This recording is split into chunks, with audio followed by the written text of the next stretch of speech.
Hello అండి. మొన్న పిల్లల కోసం స్నాక్స్ ఏమన్నా చేద్దామని చెప్పేసి బియ్య పిండితోటి మురుకులైతే ప్రిపేర్ చేశాను. సో, మనకు మురుకుల మేకర్‌లో ఎన్ని రకాల బిళ్ళలైతే ఉంటాయో అన్నీ కూడా ట్రై చేశాను. కొన్ని కొన్ని అన్నీ కూడా అన్ని రకాలు వేసేసాననమాట. సో, ఇంకా అలాగే మెయిన్‌గా సన్నకార పూస కూడా వేశాను. మా పాపకి సన్నకార పూస అంటేనే చాలా ఇష్టము.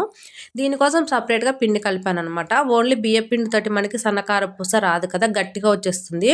సో, తను తినదనమాట. అందుకోసమని శనగపిండి కొంచెం ఎక్కువ కలిపి, బియ్యపిండి కొద్దిగా తక్కువ కలిపి సన్న కారపూస అయితే చేశాను. ఇంకా పెద్ద దాంట్లో కోసం అయితే ఇంకా ఓన్లీ బియ్యపిండి, కొద్దిగా పుట్నాల పొడి అయితే యాడ్ చేసి చేశాననమాట. టేస్ట్ అయితే చాలా బాగా వచ్చాయి. మీకు నేను ఎలా చేశాననేది ఫుల్ వీడియోలు కావాలంటే మన ఛానల్‌లో ఆల్రెడీ అప్లోడ్ చేసున్నానండి. మన ఛానల్ సబ్స్క్రైబ్ చేసుకొని తప్పకుండా చూసి మీరు కూడా ట్రై చేయండి. ఇంకా మిగిలిపోయిన పిండి ఉంటుంది కదండీ! వాటితోటి కొన్ని ఆనియన్స్ అయితే కలిపేసి ఇలా పకోడీ అయితే చేసేసాను. సో, మీరు మరి మిగిలిపోయిన పిండితో ఏం చేస్తారో నాకు కామెంట్ చేయండి. కొందరైతే పడేస్తారు. కొంతమందైతే డైరెక్ట్‌గా అలాగే పిండిని వేసేస్తారనమాట. అలా కాకుండా ఇలా పకోడీ చేసుకోండి. చాలా టేస్టీగా ఉంటుంది. ఈ వీడియో నచ్చితే లైక్ చేసి సబ్స్క్రైబ్ చేయండి. Bye bye.